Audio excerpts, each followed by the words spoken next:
audio because he's gonna give us feedback. Watch this, he'll give us feedback. Yeah. Oh, yeah. You said it. Yeah, I sure did. I said it. I said it more than once. You sound like Steve McQueen. Steve McQueen? No, that's not Steve McQueen. What? I didn't say that. Basil Fawlty. John Wayne. John Wayne. All right, I'm going to move this back a little bit. Mm-hmm. Is that better? Yeah. Okay. Yeah. All right. We ready? Yeah, I think we're ready. Let's go. Recording's going. Okay, cool. Let's do it, man. Yeah. Cheers. Cheers, Bourbon and Chris. pie. Bourbon and pie. Bourbon and pie at 11:30 a.m. That's right. And pie is right here. This is pie. It's pie. Safeway. Pie. Safeway's very finest cherry lattice pie. Was it? It's Safeway. I don't know if it's Safeway brand though, but cheers. It's not a Safeway brand? Oh. Was it a different brand? Cheers, man. Oh, Great to see you. that's pretty good. Mm. Especially after a hike. So we're here. We're here in Evergreen, Colorado. Yeah. We just had an amazing hike. Looked over this beautiful valley over here. Just stunning. Took the dogs up the mountain. Yeah. And we're in the home of my good friend and mentor and former boss, Ben Edwards, who has helped me a lot in my career. Mm. And it's great to have you. I'm glad you're doing this. And Well, it's great for you to visit. yeah, I'm so glad to be here. This house is really cool. All the way from San Jose. Yeah, well, I knew I was going to come up here one day, and it's. Well, you're welcome whenever you like to come. We're going to take advantage of that. Mm-hmm. So, and we'll definitely be back. We might be looking at places to stay close by. Who knows? But yeah. So this podcast, as you know what it's about. But this is about effective teams, effective people. Yes. What they do. This is like the non-management book of how people get things done. It's not a one-size-fits-all. Unmanagement. Unmanagement. How about that? Non-management, like what I mean by that is, well, you and I have talked about this before. Like when the first time I talked to you, the first time I was introduced to you, we talked about how management needs to get out of the way. Yes. And how people need to be accountable and autonomous, and that's really important. Probably we'll touch on that. And so when I read these management books, it's like a one size fits all. And when you really look at it, you can't apply this one size fits all to everybody because you're you and you have different upbringing, different philosophy, different. Look at this. This is funny. It's like cats. Cats are just walking around. I know. So I do need to mention. Okay, so the house has 2 dogs, 3 cats, right? Yes. Yeah, and 3 horses, but not on the property. 3 horses. Thank goodness. Yeah. I don't know if we could do a podcast being interrupted by a horse. Well, knowing you guys, how you guys are so nice to animals, you guys would have those half doors, and the horses would be peeking their head in like throughout every part of the house, contributing. Yeah, it's like, all right, you're gonna go feed them, and yeah. So they would probably the head would be peeking in on the side over here or something.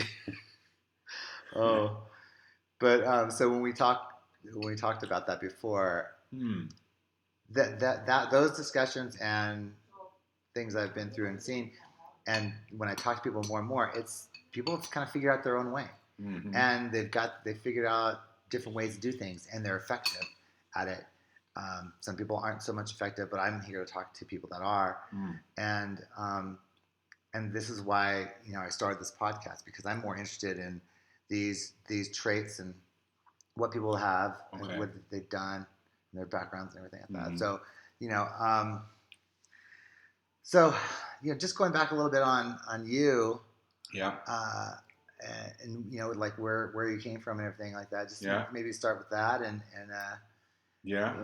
well, I have a kind of a pretty eclectic background. I was born in LA, but my parents were both British, and my dad was a chemical engineer, and so grew up all over the place. A little like what you Americans call, although I'm American as well, you call an army brat. It's like that kind of an upbringing. Yeah. So lived in the U.S. and the UK. I spent quite a bit of my time of my childhood in in the Middle East, in Tehran, pre-revolutionary Tehran, and then Oman, which is on the Arabian Peninsula, east of there's a cat east of the United Arab Emirates, and then my career has been pretty eclectic as well. It's going to be just been a kind of series of different things, really, very different. I spent 14 years as a journalist and foreign correspondent. I was in London and Tokyo and New York, and then I got fed up with journalism, got kind of bored with it. What was it with journalism what was it that got you out of it, or what was the bored part of it? Fake news, man. Fake news? It was all fake news. Actually, no, really? Well, there was a story that I was researching for a long time on Enron. And my story is that Jeff Skilling, the CEO of Enron, Jeff who? Jeff Skilling, was innocent of all charges. The perils of bourbon and pie when you're eating pie and trying to say someone's name with S's. So yeah, my story was that he was innocent of all the charges brought against him. And my publication at the time, The Economist, would not publish my story. There was no... And I got pretty upset about that because I felt I had a lot of compelling evidence that not only was he innocent, but the prosecution in the case was, which is the federal government, was engaging in a number of, abuses of its powers. And America's federal prosecutorial system has extraordinary discretionary powers. Chief among them, plea bargaining, right? Is where you swap your ability to be tried, which is your constitutional right, is to go and test this theory against you, that this criminal theory of your behavior. Well, that gets tested in court, except that 96% of all criminal cases don't reach court because people plead. Right. And they plead because they swap a potential 30-year, 40-year, 400-year prison sentence for something much, much smaller, right? I would say that, on the whole, that is, I don't know, I feel that's wrong. Yeah. Right? It's kind of a form of extortion, if you like, or torture. So, anyway. So did the government get to The Economist to have them not publish the story, do you think? No, you think it got that? No. Okay. No. I just dropped some pie. That's why you have dogs. That's exactly the dogs again. No, it wasn't that. It was that they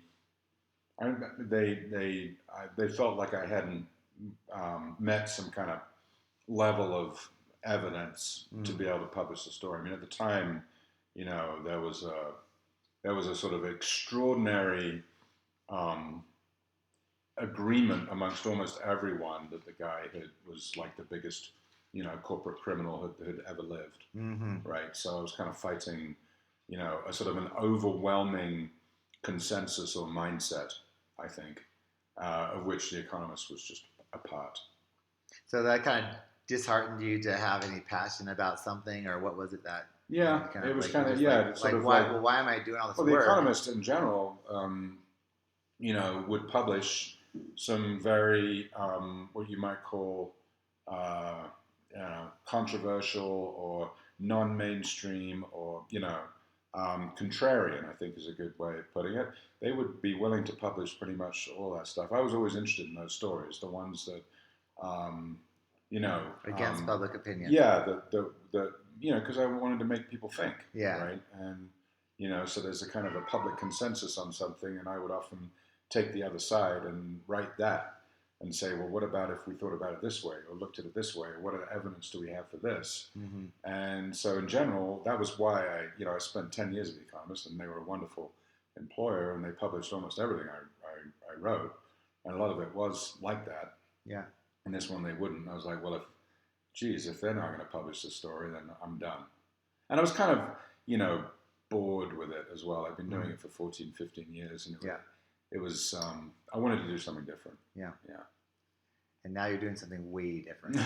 Well, since then, I did a whole number of things. I was a speechwriter. I went into marketing. I ran corporate marketing for IBM. I ran digital marketing for IBM. I was IBM's chief communications officer for a while, which is a very interesting and extremely challenging job. I did product management. I ran a digital media business. Met you at PayPal. That was, I guess, that was kind of a product management engineering gig, right? Yep. And now run my own company and have clients and consult all over the country with my clients. So it's another new chapter in this ever evolving saga. Yeah. So you know, we talked about this before. You're a constant learner, and you know, I'm sure you've taken a lot of these writing skills, and you know, and your business partner now have written some books, and you've been published more with him and stuff like that. So I know you've taken these skills and you've learned a lot more, and you're constantly doing that. When you're in these different roles that you've been in, have there been anything that you've taken with you in terms of I'll call it like your philosophy or belief system? Do you think it's really kind of solidified in some ways, or do you feel like it's evolving?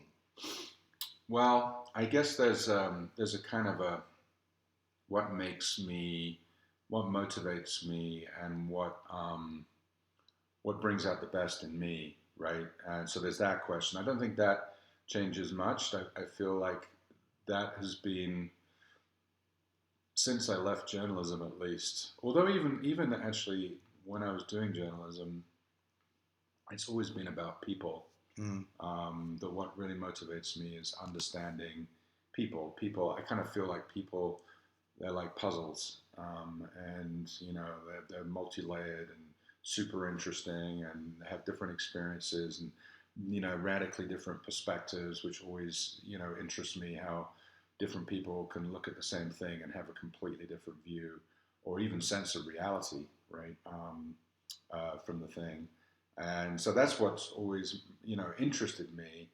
And then the latter part of my career, like the corporate career and the consulting, it's been focused on, I guess you could call it human potential, right? So how do we harness better human potential? Mm-hmm. And I feel like that is we haven't even begun to understand how to do that as a society. We Okay, not as individuals, but human potential as a whole.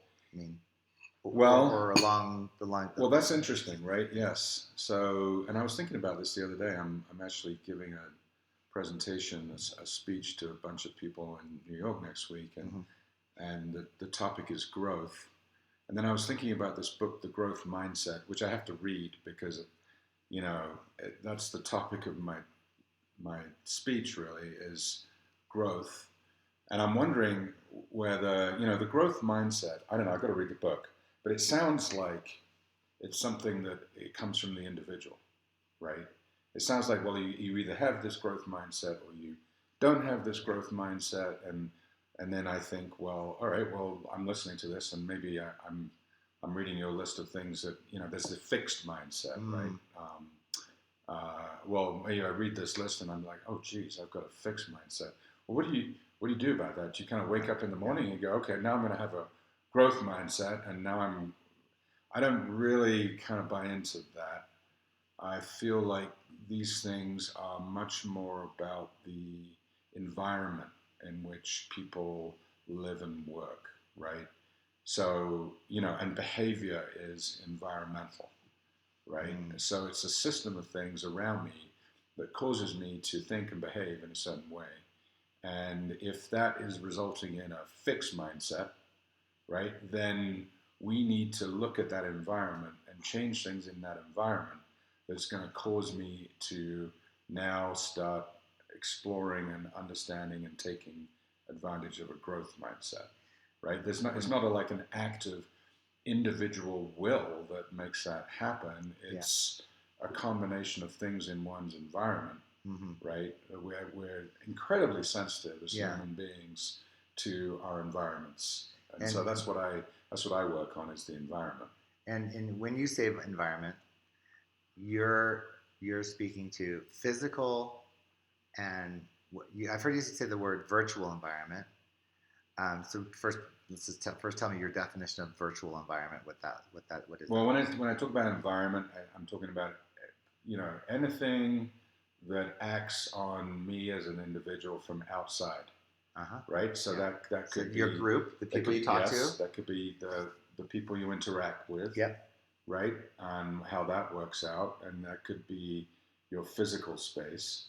Yeah. Right, like the physical space we're sitting in now is having influence on how we behave. You and I are in a living room kitchen here. Yeah. Right. Yeah. If we were sat in a federal penitentiary in a cell with guards looking over us, I guess we would be behaving a little differently. Yeah. Right. Yeah.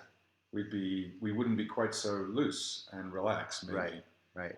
Or and probably wouldn't be able to drink bourbon. No bourbon would be allowed. And we'd have to smuggle it in. Pie is a never pie, because you could put knives in it and smuggle it in. That you could never do that. So that's a kind of a physical environment thing, right? Yeah. So there's people, and then there's the physical environments, and then there are the sort of like the sort of questions of how we work, what you might call method or process, right? Those are environmental things, right? Because we get conditioned to those things, right? We get conditioned to, well, this is how we work, and this is how we do our work, right? Et cetera, et cetera. So that becomes an environmental thing. You talked about virtual. I would say, virtual environments are just kind of virtual extensions of those things. So we can have virtual physical space, right? Yeah. We hang out in Slack. That might be an example of that, and so on, right? Yeah. Excuse me, real quick, before I forget. Hey, would you mind, taking a picture of us? So I always forget to take a picture, and sometimes people take them with their phone, and it's perfect that I have the camera here. So. Okay. Do we smile for that? Oh, I don't know. Should we pretend we're engaged? Stroke our chins. Yeah. This is my thing. I do this a lot.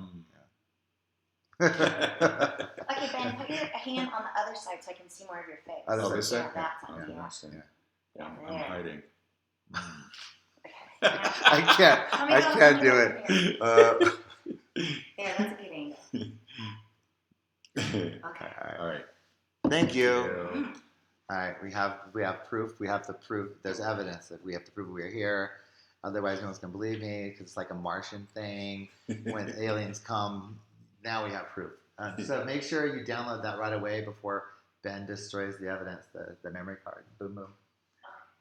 So virtually, you're talking about Slack and other. Yeah, so that's kind of that's sort of been my area of interest and exploration, is how do we bring out extraordinary, and it's always extraordinary, human potential by adjusting and designing environments that are supportive of that. Yeah. Right. Yeah. And I've been doing it for like 15 plus years now. Yeah. And it's never ceased to amaze me just what humans are capable of when you provide them with the right environment. Yeah. Yeah. And there's, now you're outside consultant and you come into companies, and, yes. and so does the frustration increase when you don't have a lot of controls of some of that? When you have things where, I know the look at your face is definitely not, but I do want to get an idea of that, what it looks like, when now you're in that consultative role, being internal. In our experience together, we didn't have a lot of control of the physical environment, but we had a lot of great plans and ideas, and we knew what we wanted.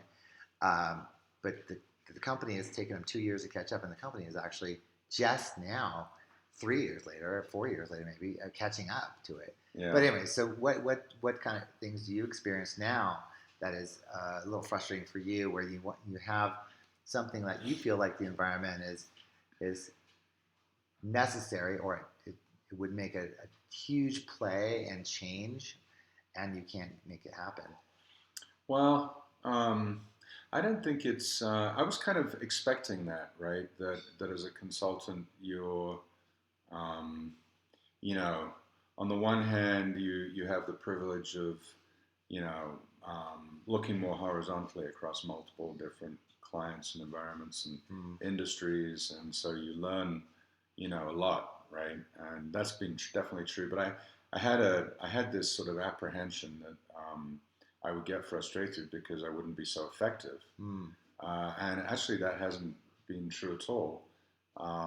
That actually I don't really know. I don't think there's been any difference in my ability to be effective in this work as a consultant or as an internal leader, which is kind of strange. Yeah, right? When you think about it. Yeah, It's like, it well, is. wow, how is that true? I guess It's also preconceived sometimes. So if you have an assumption, I do, as for my question, I have an assumption that the effectiveness would be less likely unless your task is exactly that, right? Say you've come in to just do an assessment and provide a recommendation, and but my work is never that. it's more. Oh yeah. Yeah. I don't want to engage if all you want from me is an assessment. Yeah. Right. I bought that book you recommended, Humble Consulting. Yeah. Edgar Schein, and I've read the blurb on the back. Yeah. And it's encouraging because it sort of talks about we need humility as consultants, and we need to go in there, and we need a more. He talks about on the blurb at least. Yeah. He talks about having a more intimate relationship with your client and being there for them, and sort of helping them through it all, right? Which is what I do. Is I want to be there and help them through these difficult changes that need to happen for them to become more effective, right? So it's kind of the same deal, and then you're always working by. Oh wait, hold on. To pause 1 second. Here. Oh, okay. So hey, Louise and Hebe. So I just wanted you guys just to say hi because we are filming this and you're already in the video anyways. Oh, you're in the background. They were tiptoeing like, around, and so it's okay. But I appreciate you trying to be quiet. Kelly's tiptoeing around. So when you walk by, just wave here, and then wait here. I'll show you. This is where. Oh, there. You got to duck down. You got to duck down. There you are. And say hi, Kelly. Kelly. Here you are. This is what you got to do to get a podcast done in any situation. Right? Yeah. So now it's okay for her to do the ice now because she knows this. All right, so take a little break. Take a little break. This is our break. Our pause. Break. Pause. And we need an advertiser's pause anyway, so this is the advertiser's pause. Okay. Who's sponsoring this particular podcast? Right now, just my wife.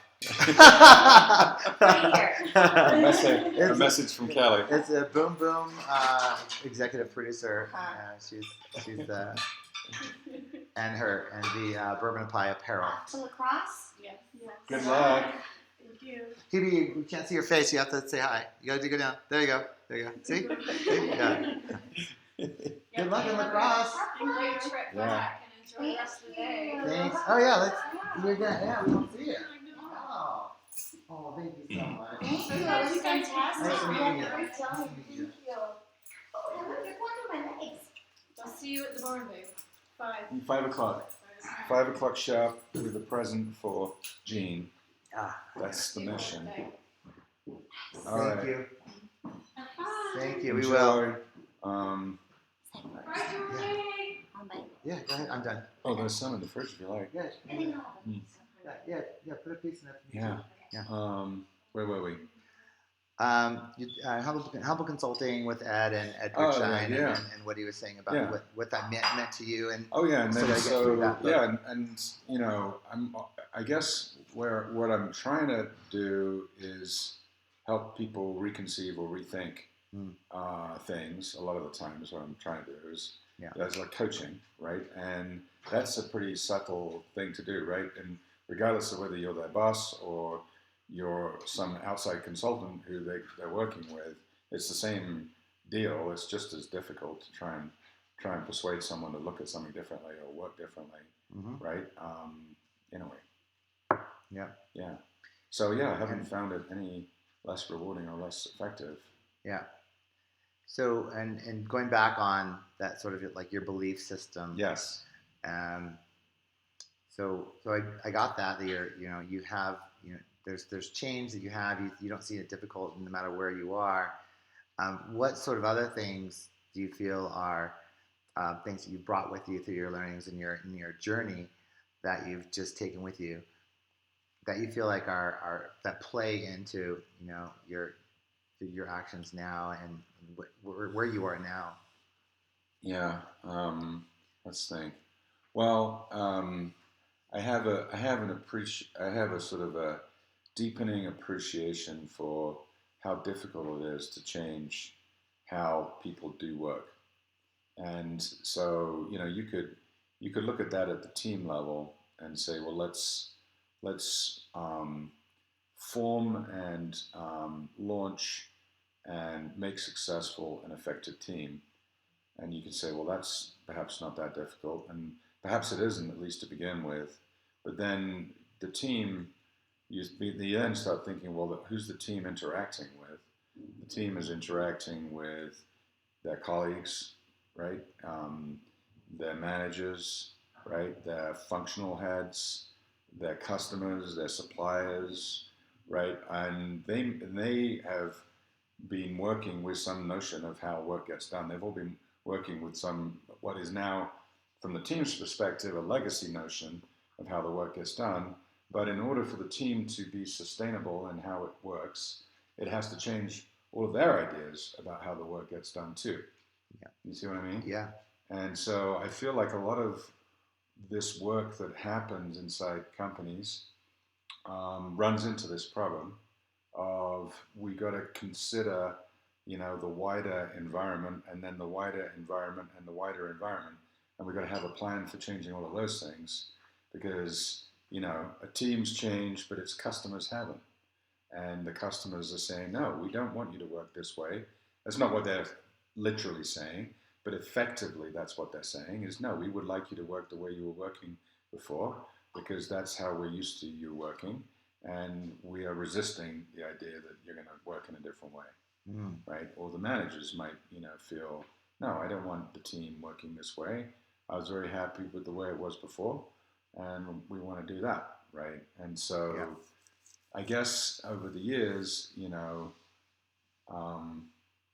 I've sort of come to appreciate how difficult it is to build a more holistic system that supports this kind of a change.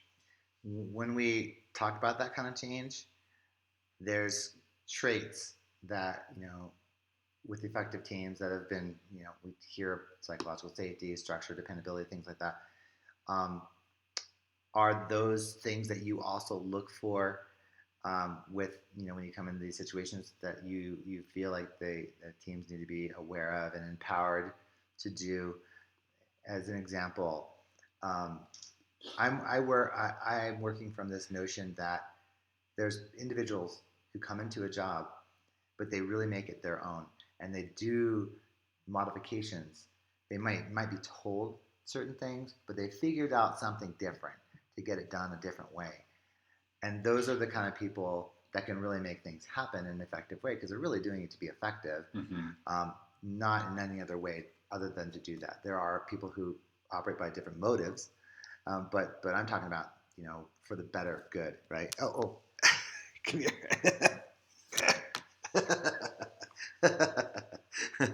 Did it stop the recording? No, I think he wants to. He wants to. Yeah, He wants to does stop that. that. Yeah. So do you know what I'm saying? Like, so there's individuals who come in with a mindset that, okay, you guys do it that way, but I'm going to make it my own. So I'm asking you two things, really.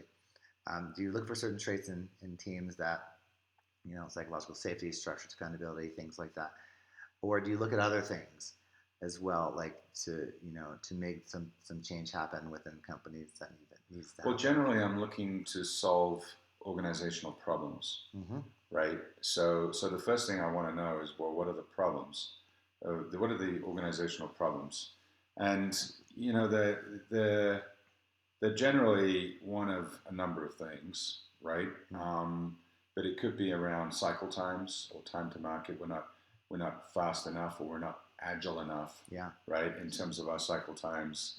And then you ask, well, why might that be? And that might be because we have too many layers of management, we're directing the work too much, we're siloed, right? There could be any number of different things happening there, right? There could be problems around engagement, right? A lot of companies and organizations suffer from poor employee engagement, and actually, I can be brought in to explicitly solve that problem. We take a pulse survey once a year, and our function is lagging the rest of the company.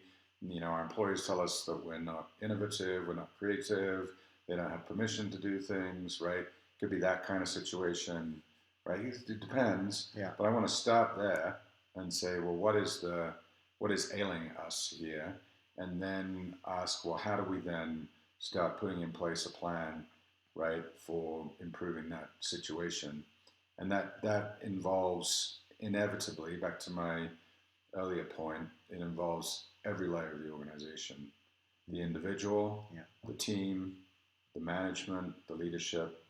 All parts of the organization are inevitably and always required to change those things, because the source of those problems is the way all those layers of the organization interact with each other, right? There's no one sort of root cause or one source. It's not like, well, it's the way the teams behave, or it's not. It's this damn management piece, right? They're screwing everything up. It's inevitably and always the interaction of those things that causes these issues.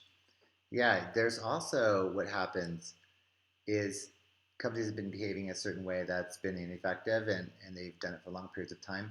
And many people have called it out already about what they think those problems are, and sometimes they're right? They've lived it, they know it, they've seen it.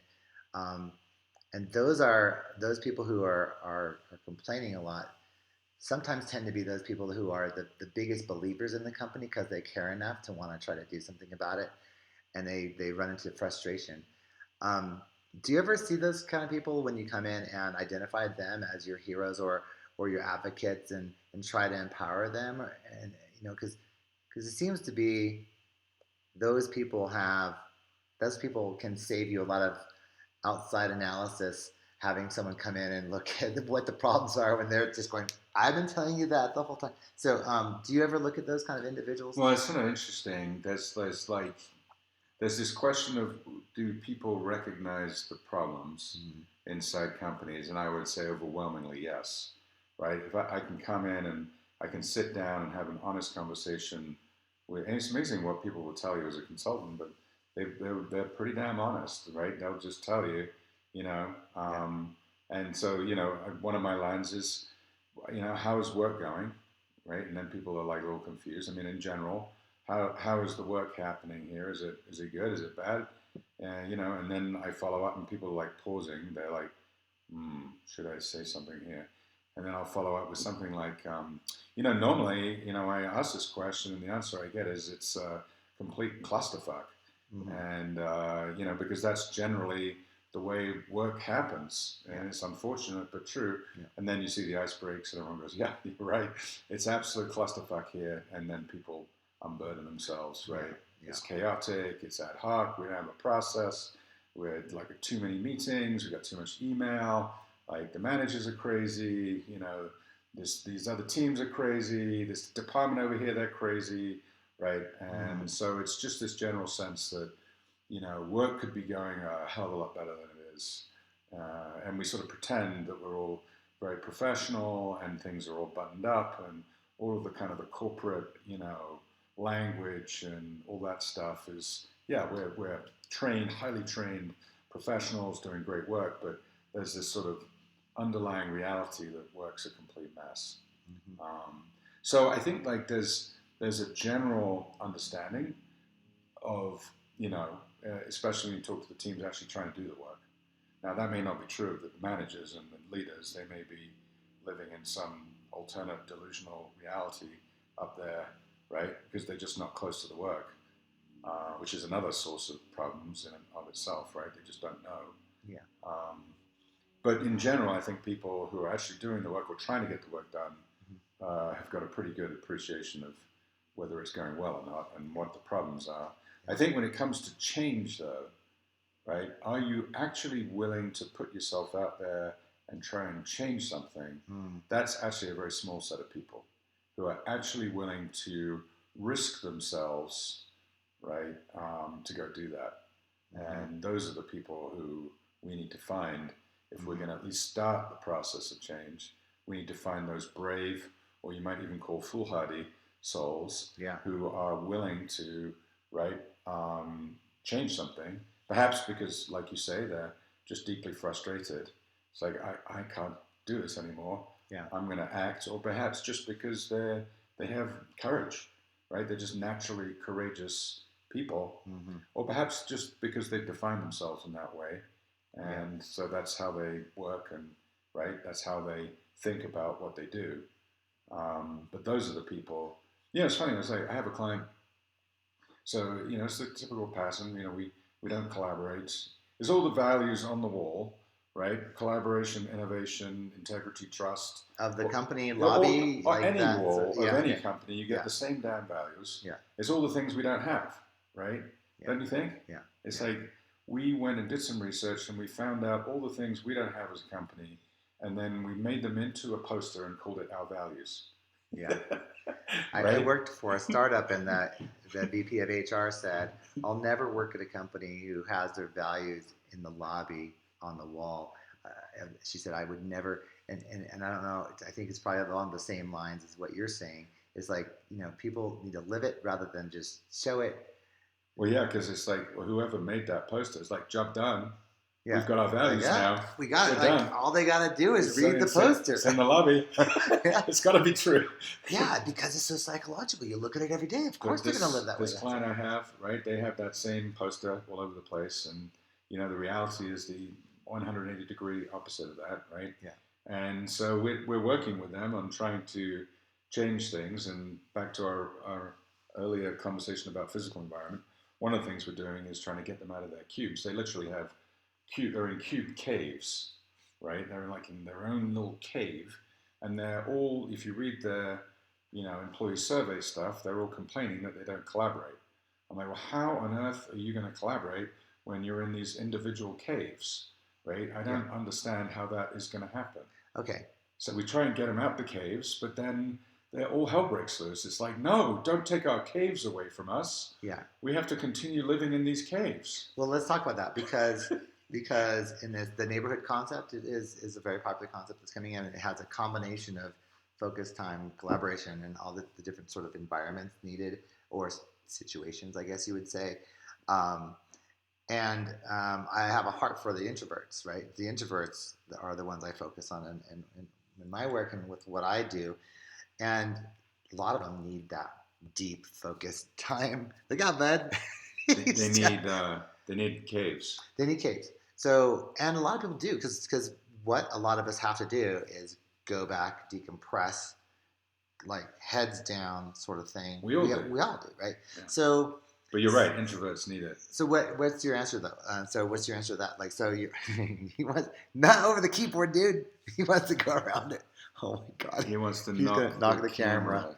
Yeah, there we go. Oh no, okay. He wants to sit in front of the camera. He's in front of the camera now. Thanks, Boom Boom. She's grabbing him. He's like, wait, I'm on TV. These cats, I'm on TV. They have an uncanny neck. Oh, they know. It's like, oh, look, it didn't even. He put the camera at the better angle too. That was good job, cat. Good job. There's another cat. That cat was a videographer. Overrun with them. Life. So my answer like, is, you know this, right? My answer is mixed. Yeah. It's like people have these, they set up these false dichotomies. This is a false dichotomy.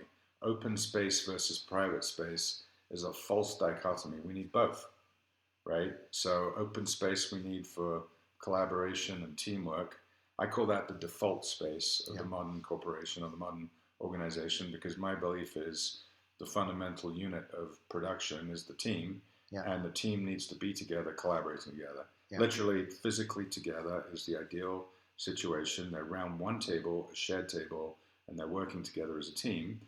However, like you point out, everyone on that team also needs private space, and introverts need it acutely because they need it to recharge. Like physically, they get literally physically exhausted with open seating, right? Yes. So it's not like, this raging debate versus open space and privates and cubes or whatever.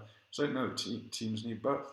Yeah. Right. We need mixed space of so that when we come together as a team at prescribed moments for peak productivity and peak creativity. Yeah. And then we spend a lot of time also alone.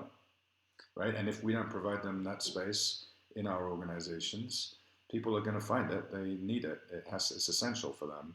So they're going to find it, right? They're not going to come in, right? Or they'll go find some quiet corner somewhere else, right? Yeah. Anyway.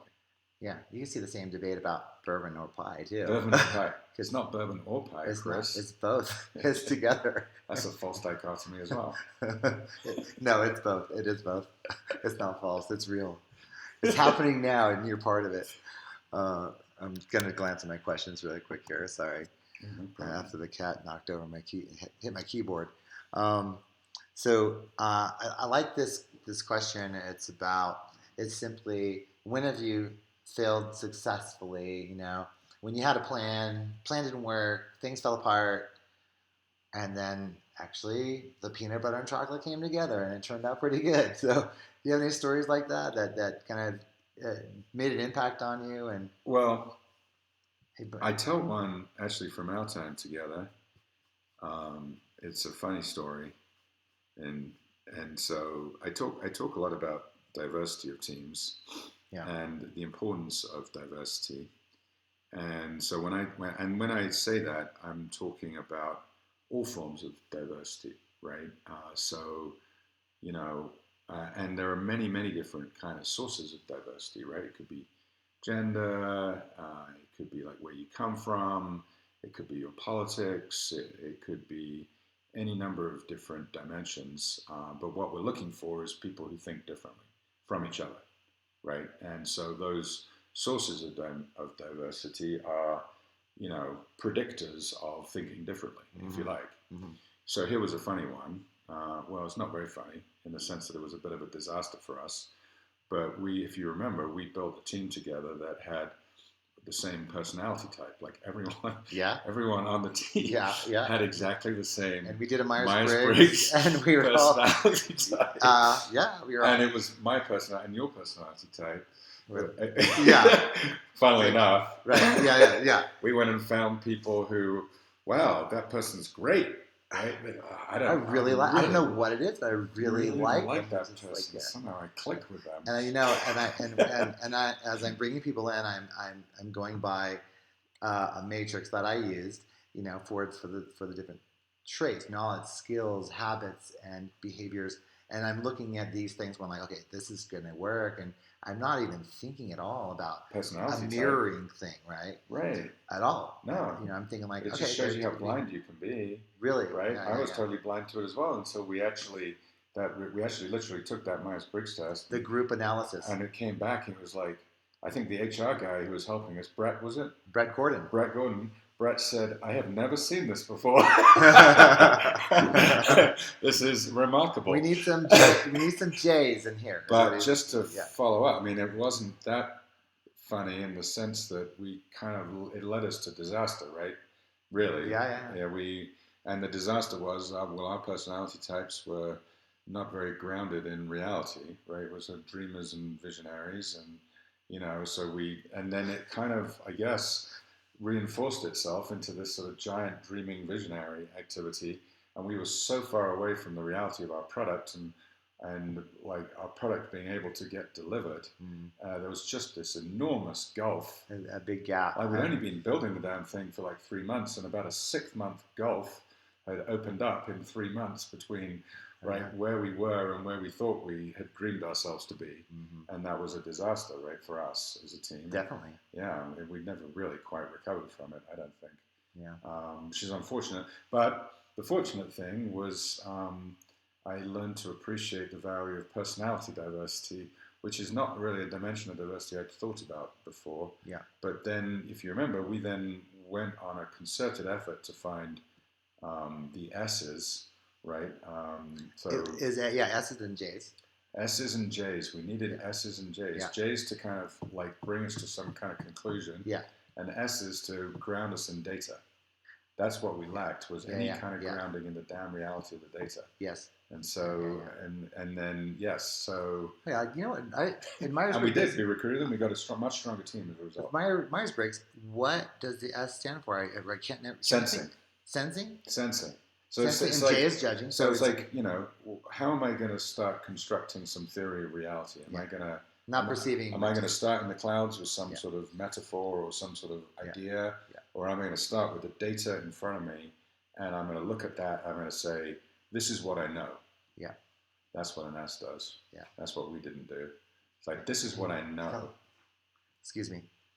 Important part. Let's take a bourbon break. I'm going to have another bourbon. You want a bourbon? I'll take a little one. We're going to take a little. Yeah. Okay. You want to get it? they're empty, but... Here, let me... Where's the bourbon? It's just over here. A sponsor could be Buffalo Trace because we're having Buffalo Trace today. So How much longer are you guys coming on? we're only going to about 10 more minutes. 10 more minutes, and then we'll head out. Yeah. Buffalo Trace. Buffalo Trace, the sponsor of the bourbon. Oh, Pookie wants some bourbon. It's not good for her. No. Oh, because you're drinking me? Thank you.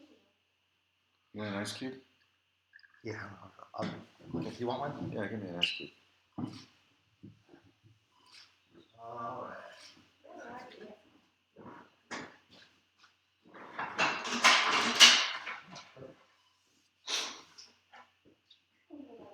All right. A couple more questions. And we'll wrap. Yeah. I think you can only fit one in there, man. There we go. All right. I'm going to put a marker on this thing here. So Ben, check it out. When I'm talking, I could put this marker here, press this in. So in the recording, when I'm editing, I know like when we start, like I'm going to look for the marker, that's when we're going to restart, you know what I mean? Or I could just pause it right now and then keep going. Oh, nice. I could just pause it and then keep going. Yeah, so this thing's really easy. Yeah, you've inspired me. I'm definitely going to get this set up. The booklet's something intimidating. like this. The booklet is intimidating. There's a lot. Oh, for the recorder? For this. But, you'll figure it out. Yeah. Okay. So yeah, that was that. That does stick with me as well. Yeah. So it was a funny one, right? Never had happened to me before. Yeah. But it was funny. It's funny how you're blind to, I was blind to it, literally blind to it. Yeah. And I guess that's the thing about diversity is if you don't have diversity or the right kinds of diversity, you're literally blind to something. You don't see it, right? And so that's the value of the team, or one of the values of the team is like, a number of pairs of eyes there, and they're all looking at something differently. Yeah, and we are also looking at the traits of a team that were important to us, that everybody contributed. Psychological safety, and we had some structure. We are group hiring. We were all agreeing on the next roles. We were all agreeing on how it should be structured, what the teams might look like. It was every person that got added was part of that conversation. Nothing was done in silos. So that was another philosophy we had, and we were doing that. It's just the type of people. Yeah, we didn't have the right rule book for it. What do you mean? Well, we needed a rule book that said, well, along with these other kinds of diversity that we value, we also value, other traits, personality diversity. Yeah, personality. Yeah. You know what I mean? And yeah. then, because then we adjusted the rule book, and then we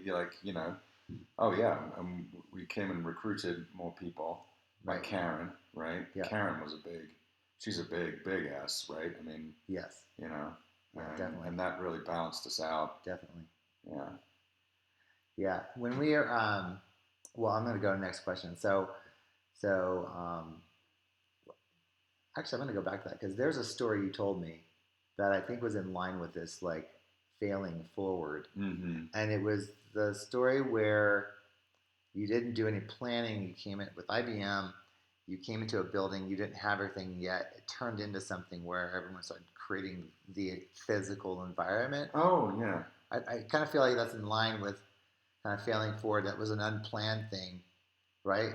Well, I mean, wasn't it like you guys came in and didn't think you had to wait. create, build the furniture because you Oh, didn't have the furniture? well, that was a slightly different story. It was definitely a failure, I guess, um, in the sense that. So here's the story. So we were opening it was called a design. We called it the design lab. It was basically an innovation kind of facility for IBM in Midtown Manhattan. And so it was 25,000 square feet. It was going to be 14 teams as we built it out. And my logistics had failed me, and we were flying.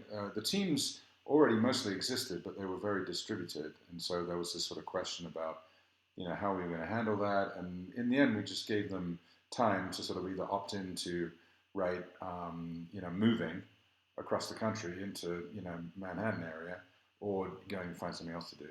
But that's what we were after, was physically co-located, dedicated teams, and which is a foundation for me in pretty much all of my advice and work with people.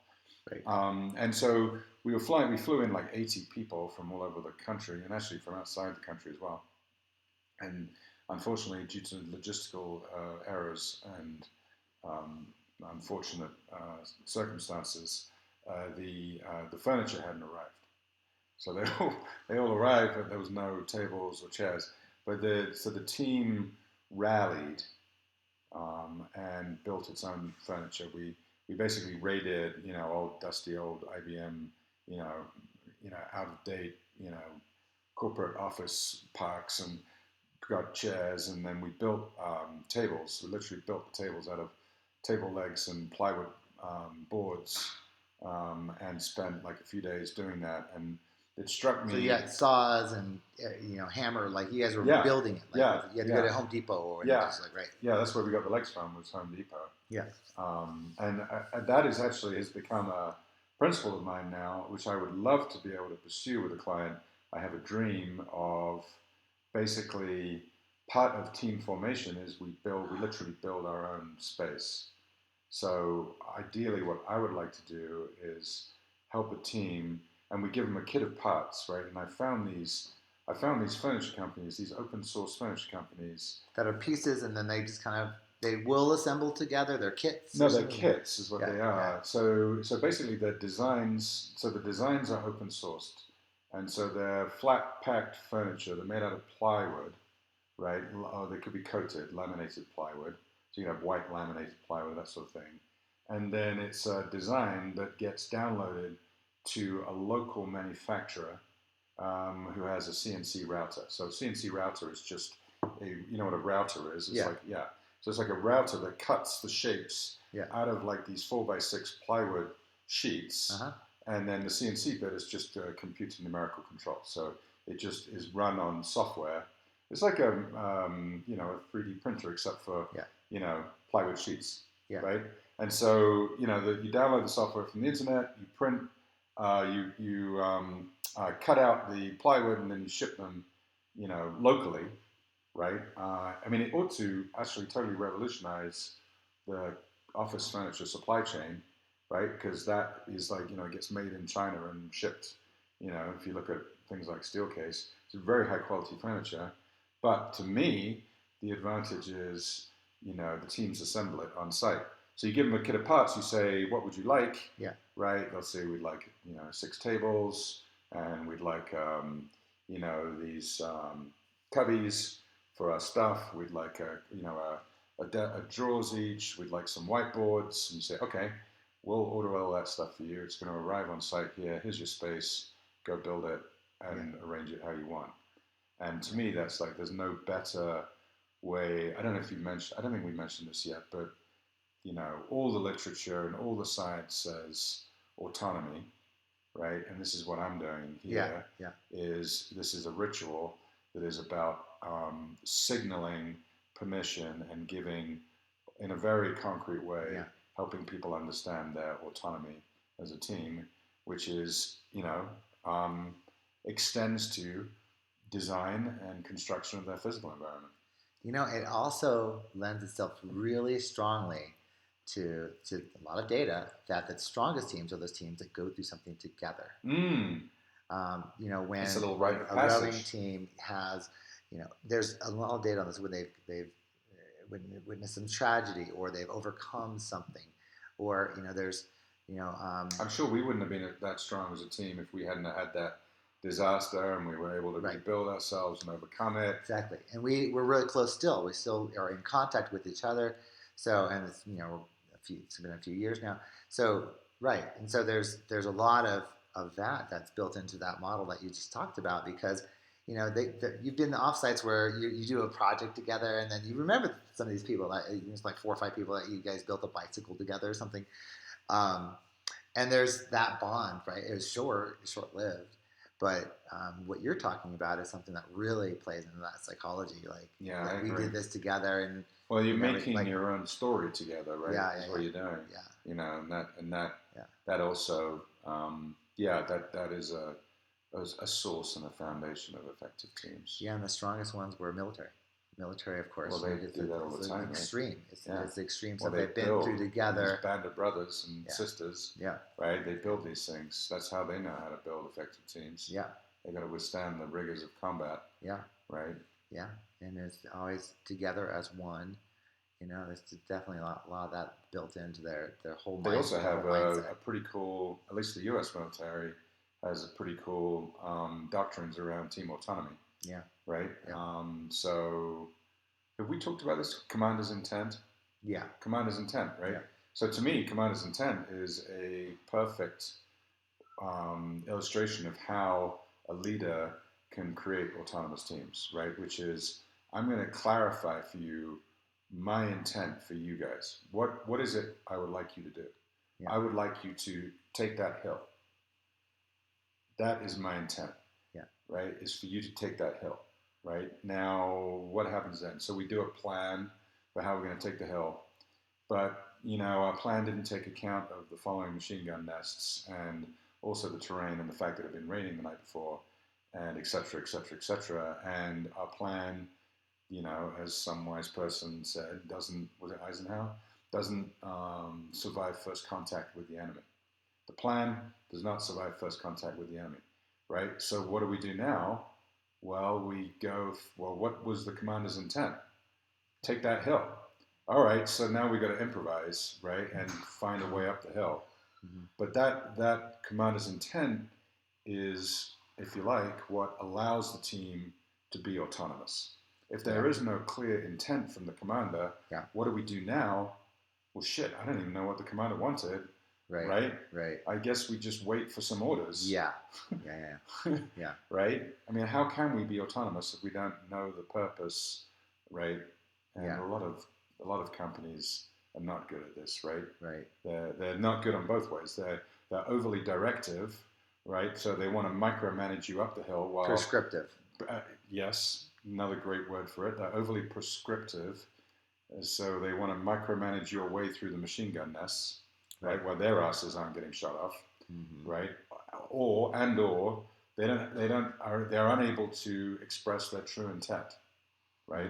So the teams aren't given that higher level, right, goal or mission. They're told, no, just do this work here, and keep quiet, and we'll give you some more. Yeah, I like that, and I love that whole model too.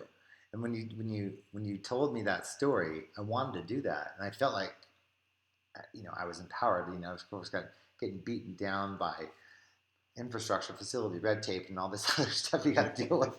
You can do that, and why not? But it's it was an idea that I really liked for that same reason. It's like, well, we could create our own environment, and at IDEO they did that years ago. And there's a DC-10 wing inside. The whole thing about D-School, right, that was the whole piece of it. D-School is really interesting in the sense that it's another. There's this great book called Make Space, which gives you a whole bunch of patterns around creating space, physical space, and furniture and all that stuff. But also it gives you a little bit of backstory about the D-School. It was written by those guys. D-School, design school, is that it? D-School is Stanford. Stanford University. Okay. Yeah, I guess D Okay. stands for design. Okay, I'm right. pretty sure it Yeah, and does. the idea of all those Yeah, guys are from they all came out of Stanford. that culture, and yeah, they were part of that, right? Yeah. But this book talks a little bit about how that whole D school physical space kind of culture arose, and it was purely out of accident that the Stanford were unable to give them a permanent space. They had to keep moving, and they had to keep reinventing their space, right? And so as they did that, they suddenly realized, oh, this isn't a bug, this is a feature. You know, it's actually to have creative teams, to have teams that can adapt and learn and create and evolve, right? Yeah. Actually, to have space that does the same thing basically supports and encourages that whole kind of mindset and culture. So, you know, it's just a kind of interesting accident. Yeah. Yeah, but that was kind of like, that to me is the ideal thing is, you know, if you remember our requirements that you were talking about, it was like, they were pretty simple.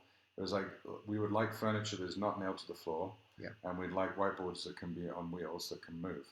And that was it. Yeah. And that then allows for, right, a constant reconfiguring of the space. Yeah. But our dear employers were unable to help us, you know. Yeah. Well, you know, I mean, it's interesting how companies look at it. I look at it from my background in packaging, and so when I was the packaging manager at an electronics company, it was the Palm, and we tried to do a lot of innovative things, and we did, but early on, it was almost impossible.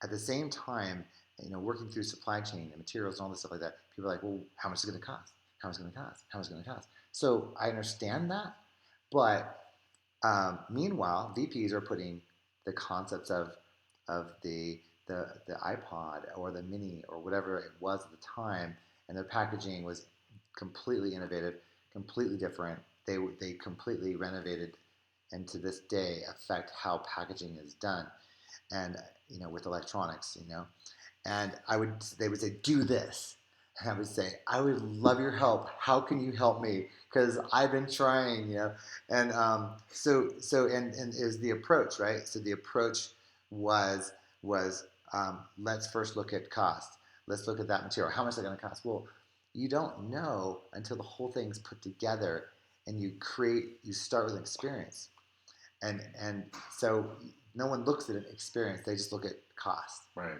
And so similarly, it was the same way the facilities looked at it. It's like, you know, there is standards for electricity where that goes, which I understand. There is standards for safety. I totally understand. But nobody was going like, wait, what?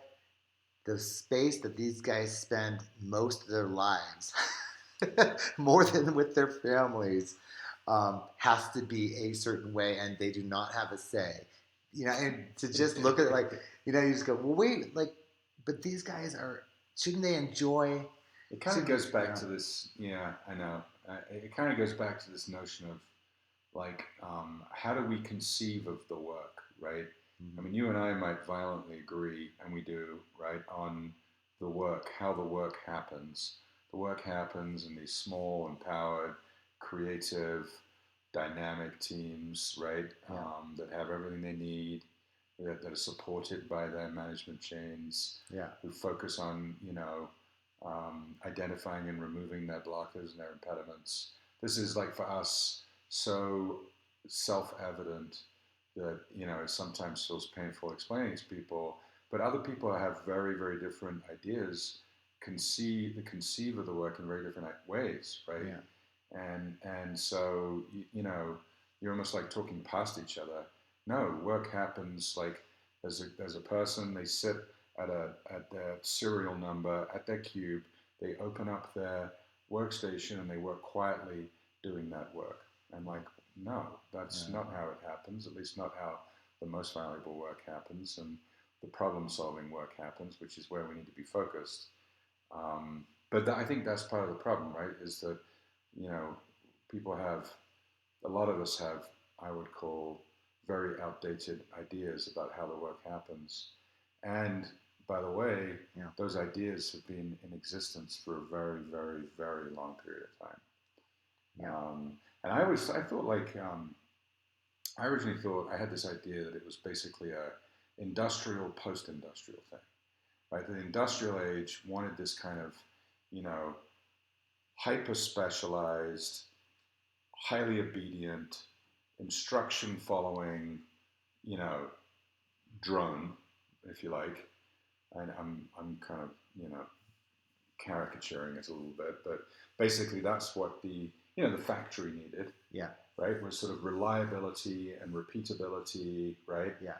And that this post-industrial age needs completely different things like problem solving and creativity and initiative and innovation and adaptability and resilience, and right, because our environments changed and how values created has changed, and a lot of that industrial age stuff has been or is being automated, Yeah. right?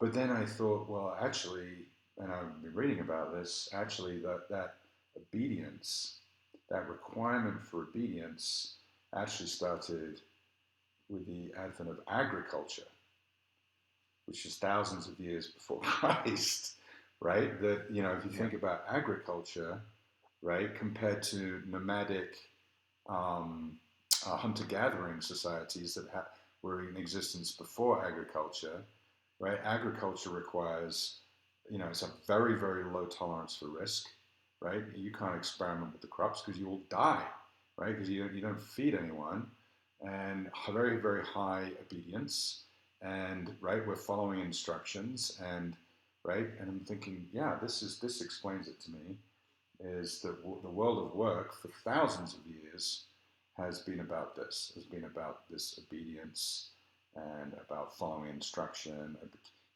low risk, fear kind of, dominated environment.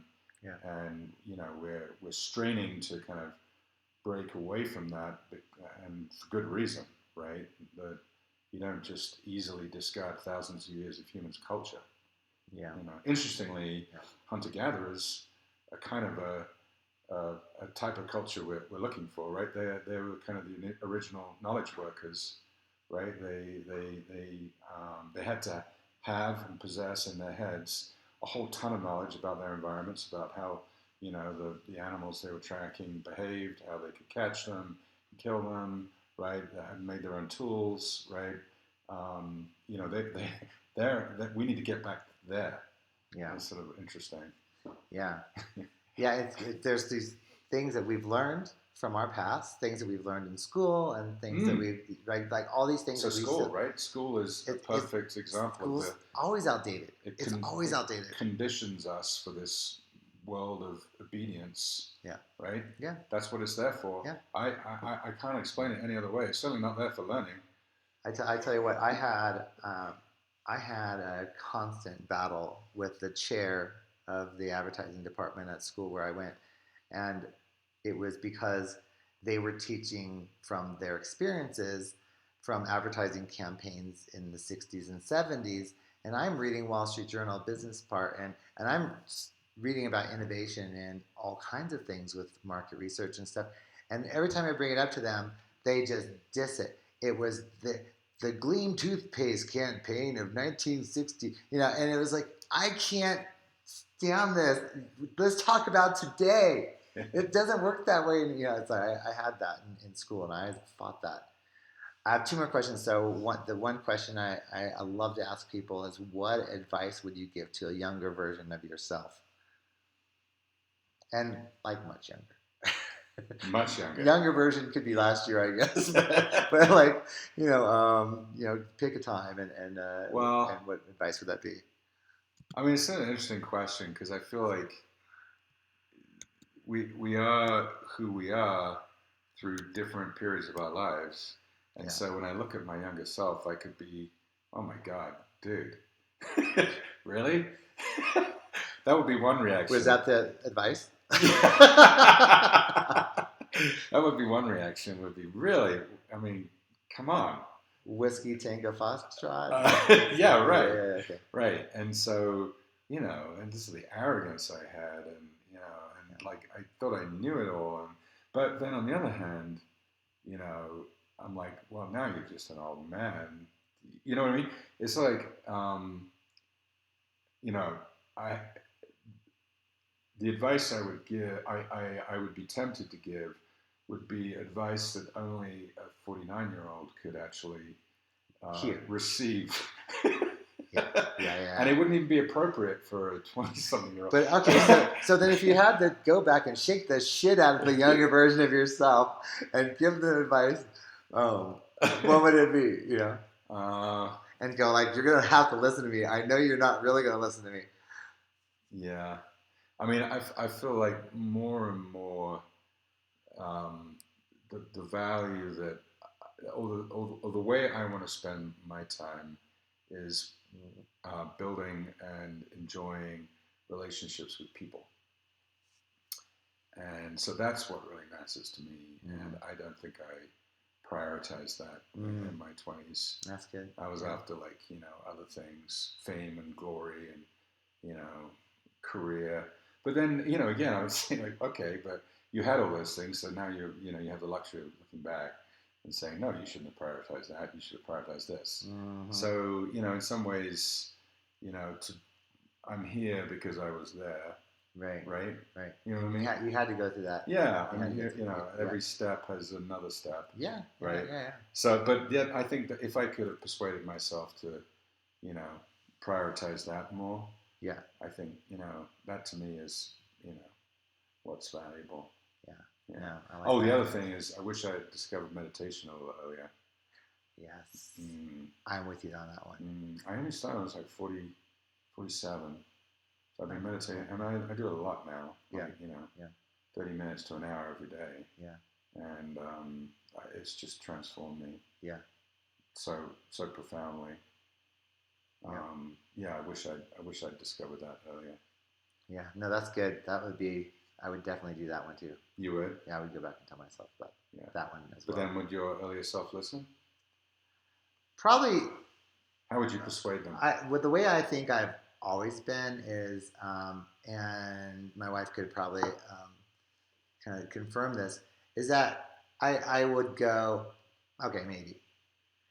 But I always process it, and it takes me like a week or a couple days, and then I come back and go, oh yeah, that's not a bad idea. And she does it all the time to me, and she suggests things like, oh, nope. And then I go, that was a good idea actually. So I usually kind of do that. And I think I did more of that when I was younger. So I got another question. So the next question is, I kind of like this question because it's kind of fun, and this is a fun question. It's like, fantasy football. Fantasy football, you pick all your favorite players from multiple teams. If you had your own company, which you do actually, so now you have your own company. Yeah. And if you could pick your fantasy team, picking anybody from history, alive or dead, or even fictional characters, cartoons, Marvel comics, whatever it is, from books, if you come up with your fantasy team for your company, and maybe it's a different kind of company, and if you want to invent that company right now, go ahead. But who would those characters be? Who would you want in your presence? I kind of reject that whole idea for some reason. That was my first thought. You're going to reject it. I'll tell you what. So Toyota. It's just a fun question. What do you mean reject it? But because I guess I don't think that way, or even. So here's what I like to do: is I like to take ordinary people and help them become extraordinary. That's maybe why I'm like. Oh yeah. I think Toyota is quoted on this, right? It's like they have this, it's back to this thing about environment and systems, right? It's like you mean the Toyota's lean model? You mean that model? Yeah, the Toyota production system, the Toyota way, right? Which is a kind of a complete system of management, from the person working on the line through to the chairman of the company, right? And everybody has control of the production line. Everyone can stop it. You mean like that? That's one of the principles. It's not just a principle; they act on it every day. Is that a person working on the production line has as much authority as the chairman to change the process, right? Which kind of stems from this notion that the people doing the work are the ones who are best able to describe how it should be done. Mm-hmm. Kind of obvious, right? When you think about it. Yeah. But that's their philosophy: is we take ordinary people and we help them become extraordinary through our system. So that's kind of my philosophy as well. Yeah. I'd rather, for me, like the most gratification I've ever had in my career is when I've taken people who are struggling or disillusioned or burnt out or otherwise not engaged, and be able through these environmental things, right, to help them, right, find motivation and Yeah. energy and direction and purpose, right? Yeah. Those things are the most rewarding to me. So I don't know about these famous people from the past. It's Yeah. like I don't know what they'd be like. Yeah, and you did tell me something before, and it's along the lines of I'd rather take a group of C students Yeah. rather than a couple of top-notch A+ students. Yeah. Like this back to this idea of human potential, right? It's like, every human has the most extraordinary potential, and it's just about figuring out how to unlock it. Yeah. Yeah. All right. Thank you again, Ben. Thanks, man. I really appreciate it. That was fun. Thanks for the bourbon and pie. Yeah. Thanks for the use of your house. You're welcome. The great view. And all those cats. Yeah. You're going to have to edit out. Yeah. I don't even know. Did they stop recording? I don't even know if they did. I don't even know. Well, anyways. So cheers. Cheers. All right. Thank you again. Thanks. All right. Boom, boom.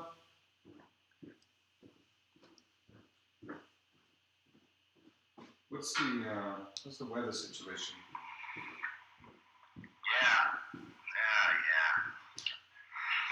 So in the recording, when I'm editing, I edit for a very long period of time. Yeah, it seems like it's getting a little chilly. Also, yeah? Look at this poor baby. What's this? Uh-oh. I should stop this.